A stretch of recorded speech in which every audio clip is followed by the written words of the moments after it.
दिल्ली का जंतर मंतर में स्ट्राइक करने का सरदी सीपीआईएम पार्टी का है। कल कर्नाटक का कांग्रेस पार्टी सिद्धरामैया के नेतृत्व में हुआ है, आज सीपीएम पार्टी का नेतृत्व में हो रही है जंतर मंतर में। किस लिए हो रही है? लोग जिस सरकार को चुन के लाए हैं वो सरकार के लोग केंद्र सरकार के खिलाफ की स्ट्राइक कर रही है। क्यों कर रहे हैं? केंद्र सरकार की जो धोरणा है वो इस देश का प्रजाप्रभुत्व व्यवस्था के ऊपर हमला करने का धोरणा है। किस बात के लिए हो रही है? देखो, जीएसटी कलेक्शन होता है कि आज प्रधानमंत्री जी ने कह रहे हैं कि जब एनडीए का गवर्नमेंट था उस समय, यूपीए का गवर्नमेंट था उस समय बहुत कम दिया था, हमारे एनडीए का गवर्नमेंट ज़्यादा दे रही है। कि एक प्रधानमंत्री है, उनके दिमाग में इतना तो अक्ल रहना चाहिए। उस समय जीएसटी कितना कलेक्ट होता था और इस समय जीएसटी कितना कलेक्ट हो रही है, इतना भी अगर उनके दिमाग में अक्ल नहीं है, उन पार्लियामेंट में बात करते हैं कि वो कम देते थे हम ज़्यादा दे रहे हैं। कि अभी अभी हमारे सेक्रेटरी ने इतना अच्छा बताया है कि जितना जीएसटी कलेक्ट हो रही है वो जीएसटी दो हिसाब से इसका दुरुपयोग कर ले रहे हैं। एक है कॉरपोरेट वालों के लिए उन्होंने इस्तेमाल करने के लिए दे रहे हैं, दूसरा उनके जो राज्य है, गुजरात है, उत्तर प्रदेश है, कि वहाँ जीएसटी कलेक्शन कम होता है मगर पैसा ज़्यादा दे रहे हैं। कैसा दे रहे हैं? किसके पास से ले रहे हैं? कर्नाटक का पैसा, केरला का पैसा, जो नॉन बीजेपी गवर्नमेंट से, नॉन बीजेपी स्टेट से, कि वहाँ का पैसा उन्होंने उस राज्य को देने का बजाय वो पैसा कॉरपोरेट वालों को दे रहे हैं, उनका लूटी के लिए मार्ग खुला कर रहे हैं। और दूसरा पैसा जो कम दे रहे हैं कि वहाँ उसका इस्तेमाल कर रहे हैं कि ठीक है वहाँ का भी हमारे लोग हैं, ये देश तो पूरा हमारा देश है। मगर हमने ये प्रश्न करना चाहते हैं, जहाँ नॉन बीजेपी गवर्नमेंट है उनके साथ भेदभाव क्यों कर रहे हैं? वहाँ के लोगों के साथ गद्दारी क्यों कर रहे हैं? यहाँ के लोग भी खाना खा के अच्छा रहना, जिंदगी करना जरूरी है कि वहाँ के लोग भी अच्छा करना जरूरी है, मगर यहाँ के लोगों को भूखा डालकर कि यहाँ का पैसा लूट करके वहाँ कॉर्पोरेट लोगों को देने का अगर आपका नीति है तो हम धिक्कार कहते हैं। सीपीएम पार्टी सिर्फ जीएसटी के बारे में बात नहीं कर रहे हैं कि जीएसटी का पूरा पैसा हड़प करके कि इस भारत देश का जो फेडरल सिस्टम है उसके ऊपर जो हमला कर रहे हैं, हम इसका खिलाफ भी बात कर रहे हैं।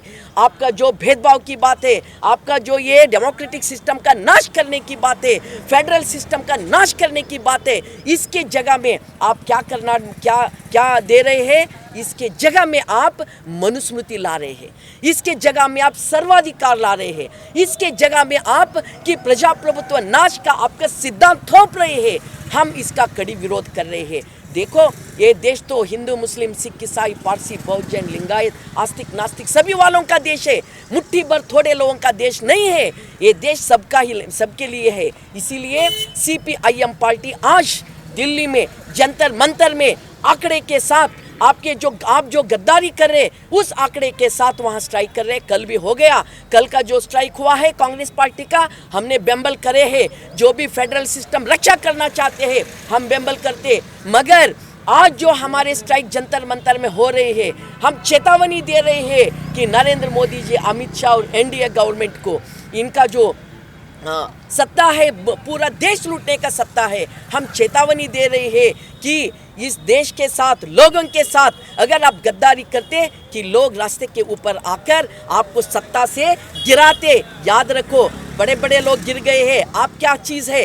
इसीलिए हम आज आग्रह करते हैं, हमारा जो पाल है, हमारा जो हिस्सा है वो हिस्सा हमें मिलना चाहिए।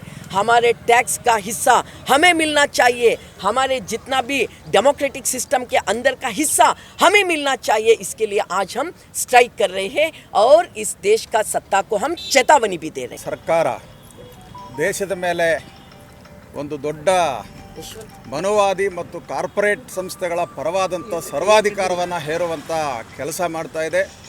ಆ ಕಾರಣದಿಂದ ಇವತ್ತು ಜನತೆಯ ಮೇಲೆ ದೊಡ್ಡ ರೀತಿಯ ದಾಳಿಗಳನ್ನು ಆರಂಭ ಮಾಡಿದೆ।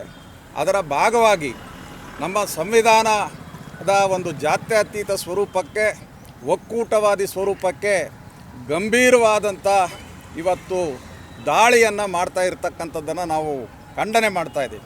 ಸೊ ಇದರ ಭಾಗವಾಗಿ ಇವತ್ತು ರಾಜ್ಯ ಸರ್ಕಾರಗಳಿಗೆ ಯಾವ ಅಧಿಕಾರಗಳನ್ನು ಸಂವಿಧಾನ ಕೊಟ್ಟಿತ್ತು, ಅದು ಸಮವರ್ತಿ ಪಟ್ಟಿಯಲ್ಲಿ ರಾಜ್ಯ ಸರ್ಕಾರಗಳ ಪಟ್ಟಿಯಲ್ಲಿ ಯಾವ ಅಧಿಕಾರಗಳನ್ನು ಕೊಟ್ಟಿದ್ದು ಅವುಗಳನ್ನು ಇವತ್ತು ದುರ್ಬಲಗೊಳಿಸುವಂಥ, ಮೊಟಕು ಮಾಡುವಂಥ ಕೆಲಸವನ್ನು ಕೇಂದ್ರ ಸರ್ಕಾರ ಮಾಡ್ತಾ ಆ ಎಲ್ಲ ಅಧಿಕಾರಗಳನ್ನು ಕೇಂದ್ರ ತನ್ನ ಕೈಯಲ್ಲಿಟ್ಕೊಂಡು ಸರ್ವಾಧಿಕಾರಿ ವರ್ತನೆಯನ್ನು ತೋರ್ತಾ ಇದೆ. ಇದನ್ನು ನಾವು ಬಲವಾಗಿ ಖಂಡನೆ ಮಾಡ್ತಾ ಇದ್ದೀವಿ. ಅದೇ ರೀತಿಯಲ್ಲಿ ರಾಜ್ಯ ಸರ್ಕಾರಗಳಿಗೆ ಸಿಗಬಹುದಾದಂಥ ಸಂಪನ್ಮೂಲಗಳನ್ನು ದುರ್ಬಲಗೊಳಿಸುವಂಥ ಒಂದು ಕೆಲಸವನ್ನು ಕೂಡ ಇದೇ ಸಂದರ್ಭದಲ್ಲಿ ಮಾಡ್ತಾ ಇದೆ. ಇದರಿಂದಾಗಿ ರಾಜ್ಯ ಸರ್ಕಾರಗಳು ಇವತ್ತು ಮುನ್ಸಿಪಾಲಿಟಿಗಳ ಮಟ್ಟಕ್ಕೆ ಇಳಿಯುವಂಥ ಪರಿಸ್ಥಿತಿ ಬರ್ತಾ ಇದೆ. ಕೇಂದ್ರ ಸರ್ಕಾರದ ಜೊತೆಯಲ್ಲಿ ಹೋಗಿ ಇವತ್ತು ಬೇಡಬೇಕಾದಂಥ ಭಿಕ್ಷೆ ಬೇಡ್ತಕ್ಕಂಥ ಒಂದು ಪರಿಸ್ಥಿತಿಗೆ ರಾಜ್ಯಗಳನ್ನು ದೂಡಿ ಇವತ್ತು ಸರ್ವಾಧಿಕಾರವನ್ನು ದೇಶದ ಮೇಲೆ ಹೇರುವಂಥ ಒಂದು ಕೆಲಸವನ್ನು ಮಾಡ್ತಾ ಇದೆ. ಒಂದು ಕಡೆಗೆ ಕೇಂದ್ರ ಸರ್ಕಾರ ಕಾರ್ಪೊರೇಟ್ ಸಂಸ್ಥೆಗಳ ಮೂಲಕ ಸಂಗ್ರಹ ಮಾಡ್ತಾ ಇರುವಂಥ ವರಮಾನ ತೆರಿಗೆಯನ್ನು ಇವತ್ತು ದೇಶದ ಹಿಂದುಳಿದಿರ್ತಕ್ಕಂಥ ರಾಜ್ಯಗಳಿಗೆ ಕೊಟ್ಟು ಅವುಗಳನ್ನು ಅಭಿವೃದ್ಧಿ ಮಾಡೋದ್ರ ಬದಲು ಕೇಂದ್ರ ಸರ್ಕಾರಕ್ಕೆ ಬರ್ತಕ್ಕಂಥ ಕಾರ್ಪೊರೇಟ್ ಸಂಸ್ಥೆಗಳ ವರಮಾನ ತೆರಿಗೆಯನ್ನು ಇವತ್ತು ಅವರು ಸಾಲ ಮನ್ನಾ ಮಾಡೋದಕ್ಕೆ, ಅವರ ತೆರಿಗೆ ಬಾಕಿಯನ್ನು ಮನ್ನಾ ಮಾಡೋದಕ್ಕೆ, ಅವರ ತೆರಿಗೆಯನ್ನು ಕಡಿತ ಮಾಡೋದಕ್ಕೆ, ಇವತ್ತು ಕಾರ್ಪೊರೇಟ್ ಸಂಸ್ಥೆಗಳಿಗೆ ಅನುಕೂಲ ಮಾಡಿಕೊಡೋದಕ್ಕೆ ಬಳಸ್ತಾ ಇದೆ. ಅದೇ ರೀತಿಯಲ್ಲಿ ಯಾವ ರಾಜ್ಯ ಸರ್ಕಾರಗಳಿಗೆ ಸಮಾನವಾದಂಥ ಒಂದು ತೆರಿಗೆ ಪಾಲನ್ನು ಕೊಡಬೇಕಾಗಿತ್ತು, ಆ ತೆರಿಗೆ ಪಾಲಿನಲ್ಲಿ ವಿರೋಧ ಪಕ್ಷಗಳು ಎಲ್ಲೆಲ್ಲಿ ಆಡಳಿತ ಮಾಡ್ತಾ ಇದ್ದಾವೆ ಅಂಥ ವಿರೋಧ ಪಕ್ಷಗಳ ಆಡಳಿತವನ್ನು ದುರ್ಬಲಗೊಳಿಸೋದಕ್ಕೆ, ಅಲ್ಲಿನ ರಾಜ್ಯ ಸರ್ಕಾರಗಳನ್ನು ದುರ್ಬಲಗೊಳಿಸೋದಕ್ಕೆ ಆ ಒಂದು ತೆರಿಗೆ ಪಾಲನ್ನು ಅವರಿಗೆ ಸಮಾನವಾಗಿ ಕೊಡದೇನೆ ಅದನ್ನು ದೇಶದ ಹಿಂದುಳಿದಂಥ ಪ್ರದೇಶಗಳಿಗೆ ಕೊಡ್ತಾ ಇದ್ದೀವಿ ಅಂಥೇಳಿ ಉತ್ತರ ದಕ್ಷಿಣ ಅಂತಕ್ಕಂಥ ಒಂದು ಭೇದವನ್ನು ಉಂಟು ಮಾಡಿ ಇವತ್ತು ಉತ್ತರ ದಕ್ಷಿಣದ ಕಲಹವನ್ನು ಉಂಟು ಮಾಡುವಂಥ ಕೆಲಸವನ್ನು ಇವತ್ತು BJP ನೇತೃತ್ವದ ಕೇಂದ್ರ ಸರ್ಕಾರ ಮಾಡ್ತಾ ಇದೆ. ಇದು ಇವತ್ತು ತಾನು ಈ 14 ವರ್ಷಗಳಲ್ಲಿ 25 ಲಕ್ಷ ಕೋಟಿಗಿಂತ ಹೆಚ್ಚಿನ ಹಣವನ್ನು ಈ ಕಾರ್ಪೊರೇಟ್ ಸಂಸ್ಥೆಗಳ ಸಾಲ ಮನ್ನಾ ಮಾಡೋದಕ್ಕೆ, ತೆರಿಗೆ ಬಾಕಿ ಮನ್ನಾ ಮಾಡೋದಕ್ಕೆ, ಅವರ ತೆರಿಗೆಯನ್ನು ಕಡಿತ ಮಾಡೋದಕ್ಕೆ ಇವತ್ತು ಉಪಯೋಗ ಮಾಡಿ ಹಿಂದುಳಿದಿರ್ತಕ್ಕಂಥ ರಾಜ್ಯಗಳ ಅಭಿವೃದ್ಧಿಗೆ ಅನುದಾನವನ್ನು ಕಡಿತ ಮಾಡಿ ಇವತ್ತು ರಾಜ್ಯಗಳ ನಡುವೆ ಭಿನ್ನಾಭಿಪ್ರಾಯಗಳನ್ನು ಬೆಳೆಸುವಂಥ ಕುತಂತ್ರವನ್ನು ಇವತ್ತು BJP ಮತ್ತು RSS ನೇತೃತ್ವದ ಕೇಂದ್ರ ಸರ್ಕಾರ ಮಾಡ್ತಾ ಇದೆ. ನಾವು ಖಂಡನೆ ಮಾಡ್ತಾ ಇದ್ದೀವಿ. ರಾಜ್ಯ ಸರ್ಕಾರಗಳಿಗೆ ಇವತ್ತು ಸಮಾನವಾದಂಥ ತೆರಿಗೆಯಲ್ಲಿ ಪಾಲು ಸಿಗಬೇಕು, ರಾಜ್ಯಗಳು ಕೂಡ ಅಭಿವೃದ್ಧಿ ಆಗಬೇಕು. ಅದೇ ಸಂದರ್ಭದಲ್ಲಿ ಕಾರ್ಪೊರೇಟ್ ಸಂಸ್ಥೆಗಳ ಮೂಲಕ ವಸೂಲಿ ಮಾಡ್ತಾ ಇರತಕ್ಕಂಥ ವರಮಾನ ತೆರಿಗೆ ಏನಿದೆ ಅದನ್ನು ಕಾರ್ಪೊರೇಟ್ ಸಂಸ್ಥೆಗಳಿಗೆ ಬಿಡದೇ ಎಲ್ಲ ದೇಶದಲ್ಲಿರ್ತಕ್ಕಂಥ ಹಿಂದುಳಿದಂಥ ರಾಜ್ಯಗಳಿಗೆ ಅನುದಾನ ಕೊಟ್ಟು ಅವುಗಳ ಅಭಿವೃದ್ಧಿ ಕೂಡ ಇವತ್ತು ಕ್ರಮ ವಹಿಸಬೇಕು.